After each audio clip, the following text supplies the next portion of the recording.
আমাদের নামাজ কিভাবে ছুটে তার ছোট্ট একটা উদাহরণ।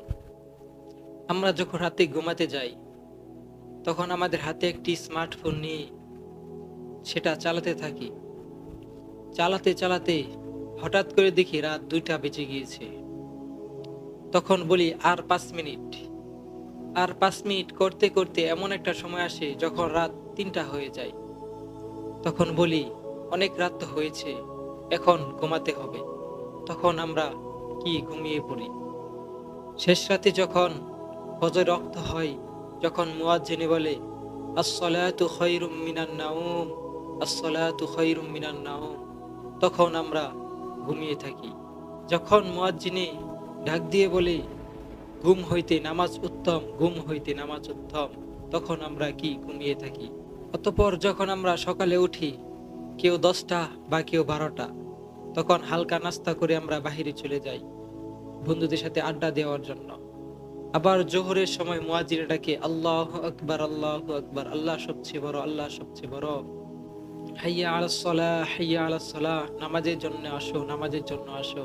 তখন আমরা বন্ধুদের আড্ডায় ওই জোহরের নামাজকেও ছেড়ে দেই।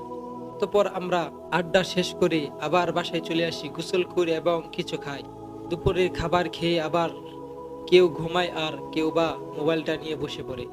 যখন বিকেল হয় 4টা বা 4:30 বাজে, তখন আবার আমরা বাহির হয়ে যাই খেলাধুলা করার জন্য।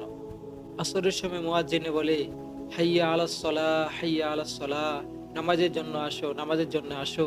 তখনও আমরা খেলায় মশগুল থাকি, কিন্তু নামাজে আসি না। অতঃপর খেলাধুলা শেষের সময় যখন মুয়াজ্জিনে ডাক দেই হাইয়া আলাল ফালাহ, হাইয়া আলাল ফালাহ, কল্যাণের জন্য আসো, কল্যাণের জন্য আসো, তখন আমরা খেলা শেষ করি, আমাদের হাত পা ধুয়ে বাসায় চলে যাই। তাও আমরা মাগরিব নামাজ আমরা পড়ি না।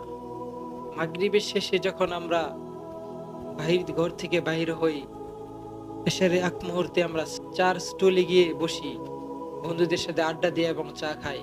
তখন এশারের আজান হয়, মুয়াজ্জিন বলে হাইয়া আলাল ফালাহ, হাইয়া আলাল ফালাহ, কল্যাণের জন্য আসো, কল্যাণের জন্য আসো। তখনও আমরা বন্ধুদের আড্ডায় চার দোকানে বসে থাকি, তেও আমরা নামাজ পড়তে আসি না। এইভাবেই আমাদের প্রতিদিন আমাদের 5 ওয়াক্ত নামাজ ছুটে যায়, কিন্তু আমরা তার খেয়াল রাখি না। আল্লাহ পাক রব্বুল আলামিন আমাকে আপনাকে 5 ওয়াক্ত নামাজ পড়ার তৌফিক দান করুন।